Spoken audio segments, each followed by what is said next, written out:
Hello friends, मैं हूं प्रियंका और सिंपल सरल किचन में आप लोगों का स्वागत है। आज मैं आपके साथ कुछ ज़रूरी किचन के टिप्स शेयर करने वाली हूं, जिससे आपकी जो एनर्जी है वो भी बचेगी और आपका काम भी बचेगा और आपके पैसे भी बचेंगे। तो चलिए मैं बताती हूँ कि कौन कौन से वो टिप्स हैं।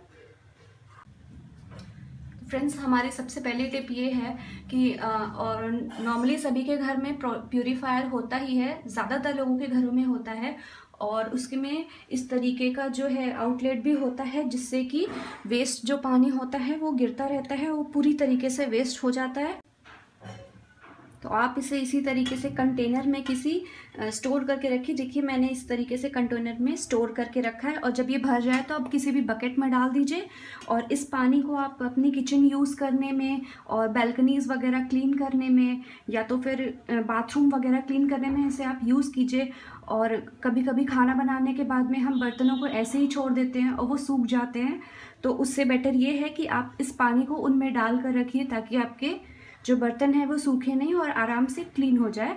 तो आपका जो नॉर्मल वाटर है वो भी आपका सेव होगा और ये जो पानी का वेस्टेज है वो भी कम होगा।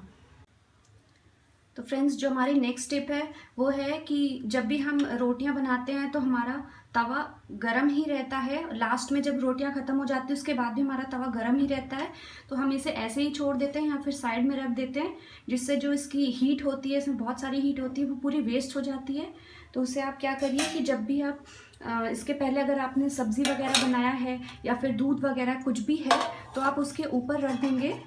तो इससे आपका जो दूसरे जो जैसे दूध है या फिर सब्ज़ी वगैरह है वो भी आपकी गर्म रहेगी, आपको दोबारा गर्म करने की ज़रूरत नहीं पड़ेगी और जो ये हीट है वो भी बहुत अच्छी से यूटिलाइज हो जाएगी।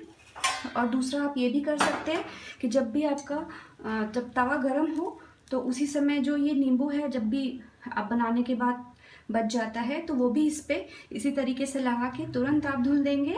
तो दोबारा आपको इस तवे को गर्म करने की भी ज़रूरत नहीं पड़ेगी और आपका गैस भी बचेगा और एनर्जी भी बचेगी और ये जो नींबू है वो भी आपका यूटिलाइज हो जाएगा। फ्रेंड्स, मेरी नेक्स्ट टिप ये है कि जब भी आप इस तरीके से दाल को या फिर चावल को या फिर आटे को इस तरीके से जब भी आप स्टोर करते हैं तो उसके अंदर हमेशा एक मेजरमेंट के लिए कुछ भी ज़रूर रखिए। उससे क्या होगा कि जब भी आप खाना बनाएंगे या फिर कोई भी चीज़ बनाएंगे तो वो ज़्यादा नहीं बनेगा, आपका जो परफेक्शन है खाना बनाने में वो बहुत ही अच्छा हो जाएगा। धीरे धीरे खाना बासी नहीं बचेगा और अच्छा भी बनेगा। तो इसी तरीके से मैंने इसी तरीके से ये देखिए, ये चावल है, जैसे मुझे रोज़ 1 कटोरी चावल लगता है तो मैंने इस कटोरी को इसमें रख रखा है ताकि मैं डेली इतना ही चावल बना सकूं, उसका वेस्टेज ज़्यादा ना हो। इसी तरीके से चावल और जो आटे हैं उन सब में आप मेजरमेंट्स ज़रूर रखिए। तो फ्रेंड्स, मेरे नेक्स्ट टिप ये है कि जब भी कभी हम ग्रेवी वाली सब्जियां बनाते हैं या फिर दाल बनाते हैं तो उसमें नमक ज़्यादा हो जाता है। फिर हम सोचते हैं कि अभी नमक कम करने के लिए क्या करें। तो आप उसके लिए क्या कर सकते हैं, आटा तो आपके घर में हमेशा ही रहता होगा बचा हुआ, तो इस तरीके से आप उसकी गोलियां बनाइए 2-3 और आप अपनी सब्ज़ी में जो ग्रेवी वाली सब्जियां हैं या तो फिर आपकी जो दाल है उसमें इस तरीके से 2-3 गोलियां बना करके उसमें डाल दीजिए। तो उससे क्या होगा कि ये जो गोलियां हैं वो सारा जो एक्सेस नमक है वो एब्जॉर्ब कर लेगी। 5 मिनट के लिए इसी तरीके से छोड़ दीजिए तो वो एब्जॉर्ब कर लेगी। और अगर आटा नहीं है तो आप कच्चा आलू लीजिए, इसके 2-3 टुकड़े करके उसे भी अगर आप डाल देते हैं तो ये आलू भी जो एक्सेस नमक है उसे एब्जॉर्ब कर लेगा। और अगर आप ये दोनों चीज़ें भी नहीं डालना चाहते हैं तो आपके पास अगर घर में क्रीम है, मलाई भी है, अगर आपके जो फ्रेश मलाई हम निकालते हैं दूध से वो है या फिर ये है तो आप इसे भी डाल सकते हैं। इससे तो टेस्ट भी अच्छा हो जाएगा और नमक का जो क्वांटिटी है वो भी थोड़ी सी कम हो जाएगी। तो फ्रेंड्स, मेरी जो नेक्स्ट टिप है वो इस कैरी बैग यानी कि ये पॉलीथीन को लेकर के है कि जब भी हम मार्केट से कुछ भी सामान लेकर के आते हैं तो ये इस तरीके का कैरी बैग आपको हमेशा मिलता होगा। तो जब भी आपके घर में सभी लोग जब कचरा डालते हैं आपकी डस्टबिन में, वेस्ट बिन में, तो आप उसमें डायरेक्ट ना डाल करके इस तरीके कैरी बैग में आप पहले डालें और उसके बाद ही आप अपने डस्टबिन में कचरे को डालें। इससे क्या होगा, आपका डस्टबिन भी कम गंदा होगा और आप आपका जो सूखा कचरा और गीला कचरा होता है उसे भी आप अच्छे से सेपरेट करके जो है वो रख पाएंगे, क्योंकि आजकल तो बहुत ही ज़्यादा अवेयरनेस इस चीज़ के लिए हुई है कि आप अपना हमेशा सूखा कचरा और गीला कचरा अलग अलग ही रखें। तो ये पॉलीथीन आपकी इसमें बहुत हेल्प करेगा। तो फ्रेंड्स, मेरी नेक्स्ट टिप ये है कि जब भी आप दाल बनाइए या फिर चावल बनाइए तो उसे हमेशा भिगा करके रखिए। 15-20 मिनट या फिर आधे घंटे, जो भी आपके पास समय है आप उसे भिगा के रखिए। भिगाने से क्या होगा कि जो दाल में इम्प्योरिटीज़ होती हैं, खास करके जो दाल में पॉलिशिंग होती है और कोटिंग वगैरह होती है, वो इससे बड़े आराम से निकल जाएगा। आपकी दाल बिल्कुल साफ़ हो जाएगी। और इससे भिगाने से भी क्या होता है कि आपकी जो दाल है वो जल्दी गल जाएगी, जल्दी पक जाएगी, गैस का वेस्टेज भी कम होगा और आपकी एनर्जी भी बचेगी दाल को पकाने में। इसीलिए हमेशा दाल को पहले भिगा के रखिए, चावल को भी इसी तरीके से हमेशा भिगा करके रखिए, तभी उसको बनाइए। फ्रेंड्स, जब भी आप मार्केट से करी पत्ता खरीद करके लेकर आते हैं तो आप उसकी जो पत्तियां होती हैं उन्हें तोड़ करके इस तरीके के कांच के जार में हमेशा डाल करके रखेंगे, तो ये आपकी जो करी पत्ता है ये ख़राब नहीं होंगे बिल्कुल भी। ये देखिए, मैंने ऑलरेडी इसे 3-4 दिन पहले ही रखा हुआ है और ये बिल्कुल अभी तक वैसे ही है, बिल्कुल भी ये सूखेंगे नहीं। और इसी तरीके से आप इन्हें रख करके फ्रिज में हमेशा रखिए, ये बहुत अच्छे से 1 हफ्ते 10 दिन तक आराम से चलेंगे। तो फ्रेंड्स, मेरी नेक्स्ट टिप ये है कि बारिशों के मौसम में और गर्मियों में हमारे यहाँ सबसे ज़्यादा प्रॉब्लम होती है, चींटियाँ आ जाती हैं, तो हम उनसे बहुत परेशान रहते हैं। तो चींटियों को भगाने के लिए आप क्या कर सकते हैं कि आप थोड़ा सा आटा लीजिए, सूखा आटा और हल्दी।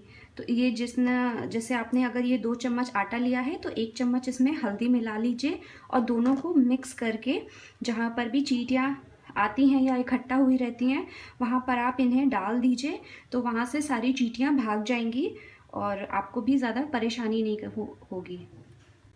तो फ्रेंड्स, मेरी नेक्स्ट टिप ये है कि जब भी हम मार्केट से ये पनीर लेकर के आते हैं तो कभी कभी ये थोड़ी सी हार्ड होती है, तो आप जब भी इसे यूज़ करें तो पानी एक बार गर्म करके उसमें 10-15 मिनट के लिए इसे डिप करके रख दीजिए। तो इससे क्या होगा, आपकी जो पनीर है वो बिल्कुल सॉफ्ट हो जाएगी और अच्छी इसकी जो सब्ज़ी बनाएंगे या फिर कोई भी चीज़ बनाएंगे तो बहुत ही अच्छी बनेगी। और दूसरी बात ये कि जब भी आप एक्स्ट्रा बच जाती है तो हम फ्रिज में या फिर फ्रीज़र में इसे रख देते हैं और कई दिनों की हो जाती है, मान लीजिए 4-5 दिनों की भी हो जाती है, तो इससे भी ये पुरानी हो जाती है। तो उससे भी अगर आपको फ्रेश करना है तो इसी तरीके से गर्म पानी में 10-15 मिनट के लिए छोड़ दीजिए, ये बिल्कुल फ्रेश और सॉफ्ट हो जाएगी और जब भी आप इसे बनाएंगे तो ये बिल्कुल ही फ्रेश लगेगी।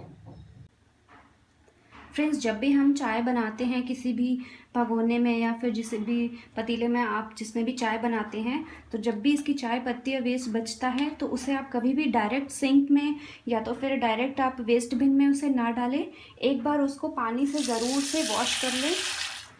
उससे क्या होगा कि इस तरीके से जो एक्स्ट्रा इसमें चिपके होते हैं ये भी निकल जाएंगे और जब आप इसे छान लेंगे तो इससे क्या होगा कि आपका जो वॉश बेसिन है वो चोक नहीं होगा, जाम नहीं होगा और उसके बाद फिर इसमें जो एक्स्ट्रा मिठास वगैरह होती है जो भी है, तो उससे जो चींटियाँ और कॉकरोच आते हैं वो भी नहीं आएंगे और आप इसे डायरेक्ट इससे जो आपकी जो पॉलीथीन है या फिर जो आपका वेस्ट बिन है उसमें आप डाल दीजिए।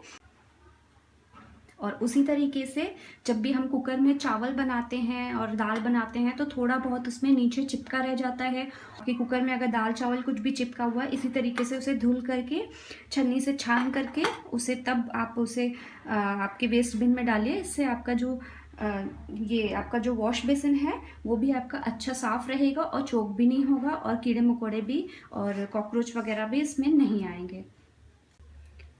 फ्रेंड्स, मेरी जो नेक्स्ट टिप है वो ये है कि अक्सर जो ये मूंगफली होती है हमारी और सूजी और जो सेवइयाँ होती हैं उनमें हमेशा कीड़े लग जाते हैं बहुत ही जल्दी, खास करके मानसून वगैरह में। तो उसके लिए आप क्या कर सकते हैं, इन्हें भून करके रख सकते हैं। देखिए, ऑलरेडी मैंने इसे पहले से ही भून करके रखा हुआ है और ये मैंने करीब 10-15 दिन पहले से ही भून करके रखे हुए हैं। तो ये देखिए, ये ख़राब भी नहीं हुए हैं। और अगर आप नहीं भून करके रखना चाहते हैं तो आप इसे फ्रिज में भी डाल करके किसी भी एयर टाइट कंटेनर में डाल करके फ्रिज में भी रख सकते हैं, उससे भी ये ख़राब नहीं होंगे। क्योंकि जब इनमें एक्स्ट्रा मॉइस्चर आ जाता है तभी इनमें कीड़े लगते हैं, या तो फिर आप इन्हें धूप में भी सुखाएंगे तो भी इनमें कीड़े नहीं लगेंगे। लेकिन बारिशों के टाइम पर धूप जल्दी निकलती नहीं है, इसलिए तो यही बेटर है कि आप इन्हें थोड़ा सा भून करके रखिए, ये अच्छे टाइम तक चलेंगे। तो फ्रेंड्स, ये थी आज की मेरी किचन की टिप्स और ट्रिक्स। उम्मीद है कि आप लोगों को ये मेरी किचन की टिप्स पसंद आई होगी।